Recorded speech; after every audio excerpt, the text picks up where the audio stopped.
బీహార్లో ఎన్నికల తర్వాత ఆర్జేడీ కాంగ్రెస్ మధ్య విభేదాలు వస్తాయని ఆరోపించింది బీజేపీ. ఆ రెండు పార్టీలు పాపాలకు పశ్చాత్తాపం లేదంది. ఇటు కాంగ్రెస్, ఆర్జేడీ కూడా ఎన్డీఏ కూటమిపై విమర్శలను మరింత తీవ్రం చేశాయి.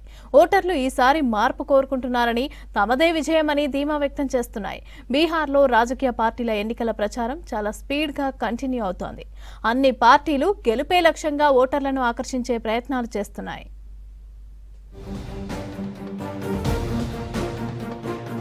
ప్రజల సాంప్రదాయాలను అగౌరవపరిచే నాయకులను బీహార్ ఎప్పటికీ క్షమించదన్నారు ప్రధాని నరేంద్ర మోదీ. కాంగ్రెస్, ఆర్జేడీ పార్టీల పాపాలకు పశ్చాత్తాపం లేదని విమర్శించారు. ఆర్జేడీ కాంగ్రెస్ పై తుపాకీ గురిపెట్టి ముఖ్యమంత్రి అభ్యర్థిని ప్రకటించుకుందన్నారు. అంతకుముందు అర్రా, పాట్నా, నవడాలో పర్యటించారు మోదీ. పాట్నాలో రోడ్ షో నిర్వహించారు. పాట్నాలో రామ్ధారీ సింగ్ దినకర్ విగ్రహానికి పూలమాల వేసి నివాళులర్పించారు ప్రధాని మోదీ. बिहार में बंद कमरे में गुंडागर्दी का खेल खेला गया था। कांग्रेस कभी नहीं चाहती थी कि सीएम पद पर आरजेडी के नेता का नाम तय हो। లాలూ కుమారుడు తేజస్వి ముఖ్యమంత్రి అయితే బీహార్లో 3 కొత్త మంత్రిత్వ శాఖలు ప్రారంభమవుతాయని సెటైర్ వేశారు కేంద్ర హోంశాఖ మంత్రి అమిత్ షా. లాలూ ప్రసాద్ యాదవ్, సోనియా గాంధీ దేశం గురించి పట్టించుకోరని, కేవలం వారి కుటుంబ సభ్యుల పదవుల గురించి మాత్రమే పట్టించుకుంటారని అన్నారు. अगर फिर से लालू के बेटे सीएम बनते हैं तो बिहार में 3 नए मंत्रालय खुलेंगे।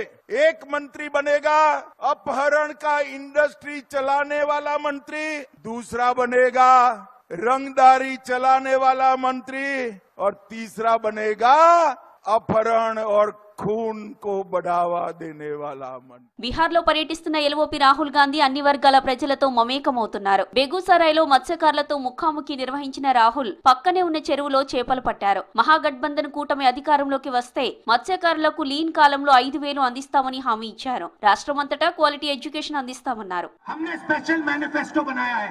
एक अति पिछड़ों के लिए हमने विजन दिया है। ये सरकार अति पिछड़ों की होगी, पिछड़ों की होगी, दलितों की होगी, महादलितों की होगी, माइनॉरिटीज की होगी, अल्पसंख्यकों की होगी और गरीब जनरल कास्ट की भी होगी। सबको लेकर ये सरकार आगे बढ़ेगी और किसी को ये सरकार पीछे नहीं छोड़ने वाली है. బీహార్ను ఎన్డీఏ కూటమి వలస రాజ్యం చేయాలనుకుంటుందన్నారు ఆర్జేడీ నేత తేజస్వి యాదవ్. బీహార్ ఎప్పటికీ రిమోట్ కంట్రోల్ కాదన్నారు. బీజేపీ పాలిత రాష్ట్రాల్లో నిరుద్యోగం పెరిగిపోతున్నా నిర్లక్ష్యంగా ఉంటున్నారని ఆరోపించారు తేజస్వి.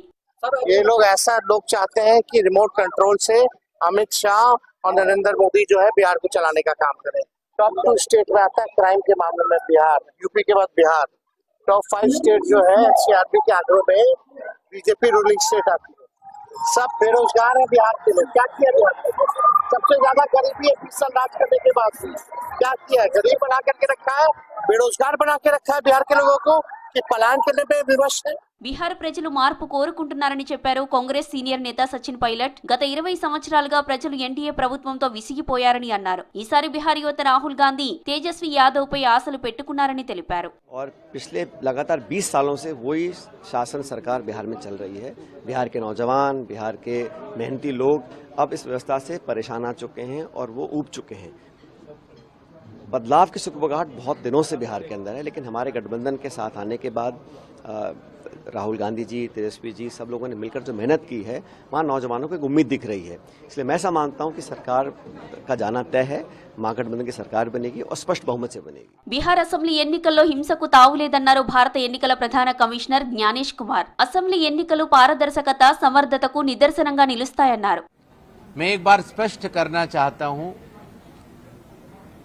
कि चुनाव आयोग के लिए न कोई पक्ष है, न कोई विपक्ष है, सब समकक्ष हैं.